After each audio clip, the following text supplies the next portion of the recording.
Hello everyone! Magandang araw po sa ating lahat mga kasukay, mga kalingap. Isang mapagpalang araw na muli. Welcome back again to my channel. So, for today, pwede na po tayong magawa ng reaction video dahil nagpaalam na po tayo kay Kuya Bal. Mga kasukay, mga kalingap, kaya pwede na po tayong gumawa ng reaction video. So, sa mga magtataka dyan, so, ito po, kaya ako gumawa ng reaction is, alam na po ito ni Kuya Bal, no? Mga kasukay, mga kalingap. Kaya, syempre, bago tayo gumawa is nagpaalam po tayo at okay naman kay Kuya Bal.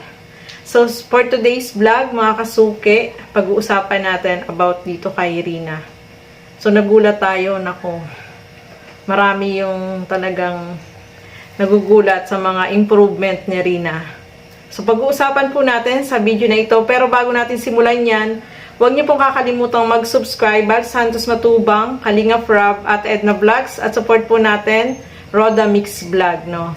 So, yung aking channel, syempre huwag niyo pong kakalimutan. Gandang Emmy. Sa mga hindi pa po nakapag-subscribe, road to 100k po tayo, mga kasukay, mga kalingap. So, subscribe mo na po yan. So, ito, panuorin at simulan na po natin.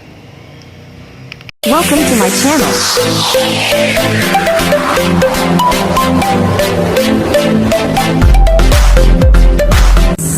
Mother, good job. Let's see.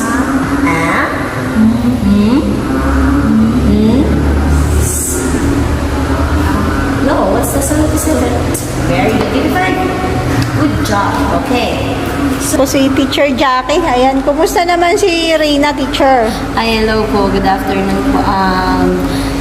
Okay naman po yung, meron siyang mga naaalala na sounds tulad ng sounds ng A, ng M, pero yung mga sounds ng letter J, meron pa po siyang mga sounds na hindi alam. Pero so, nag-start po kami sa sounds of the letters kasi doon po talaga yung basic or foundation para siya makabasa.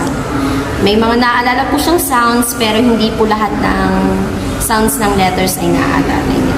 And then po, nag-read na rin po kami ng paunti-unti. Nagbi-blend po kami ng paunti-unti kasi, pero po ang binablend lang po namin ay yung mga sounds na naaalala niya.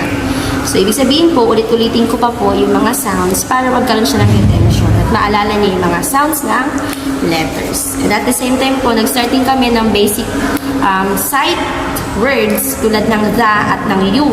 Kasi yun po yung mga words na kailangan niya lang ma-memorize na yun ang basa. Ganun po. So, ayun po, mas maganda po na patuloy lang yung kanyang pag-tutor para po magkaroon siya ng consistency or retention ng mga words or letters. So, yun nga po nakita natin, no? Si Rina ay talagang mayroon ng tutor, no? So, kailangan talaga niya ng tutor para tuloy-tuloy yung kanyang kaalaman ay talagang tuloy-tuloy at mas lalong mag-improve pa po, no, mga kasukay, mga kalingap. At nakikita natin dito sa kay Rina na talagang willing siya na matuto. Yun nga, sabi nga ni teacher is talagang kailangan tutukan siya, kailangan talaga niya na may tutor para mas ma-blend. Yung mga pinag-aaralan is talagang lumagay sa utak niya, no. May time daw na si Rina is ano din siya, yung wala sa mood, no. Yung hindi nakakalimutan niya yung mga pinag-aaralan niya. May time naman na ano talaga siya consistent dun sa mga ginagawa nila.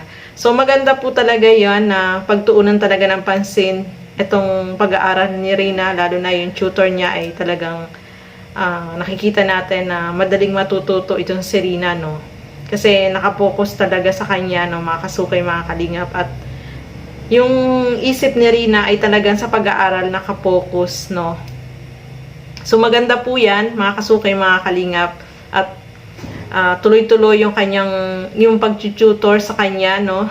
At least, yung tinuturo sa kanya ay hindi niya nakakalimutan. So, itong si Rina, alam naman natin yung sitwasyon at kalagayan ni Rina, no. Meron siyang talagang may time na yung ano siya, yung aburido, may time siya na gano'n, no, na may time na minsan sinusumpong siya. Siyempre, yung isang tao naman ay moody naman yan, hindi naman pare-parehas ang mood. May time na naiinis siya, may time na natutuwa, at may time na siyempre wala sa focus dun sa mga ginagawa. So, ganun, no? So, kailangan talaga ng pagtsatsaga para talagang itong si Rina ay tuloy-tuloy yung kanyang improvement. So, nakakatuwa lang po mga kasukay, mga kalingap, na si Rina, ang laki talaga ng improvement niya, no? Basta tutukan lang siya dun sa kanyang pag-aaral at tuloy-tuloy talaga yung kanyang tutor ay talagang babalik po yan sa normal, no? So, nakakatuwa lang panoorin na talagang si Rina ay ang laki po ng improvement, no? So, kahit si Kalingap Rob ay natutuwa dito kay Rina kasi kung dati, di ba si Rina hindi mo masyado makausap, tapos yung wala sa focus, pero ngayon, ang laki ng pagbabago sa kanya, mga kasukay, mga kalingap, at yun naman po yung talagang goal ng kalingap na tuluyang gumaling itong si Rina at magbalik sa normal, no? So, itong si Roda, syempre, nandyan, talagang nakaalalay sa kanya, no? Nakasuporta sa mga, kung ano man yung mga gagawin ni Rina, is talagang nandyan si Roda. So, ayan mga kasukay, mga kalingap, maraming salamat po sa inyong panunood. At hanggang sa muli, keep safe everyone. Thank you for watching. Mabuhay po tayong lahat. Bye-bye!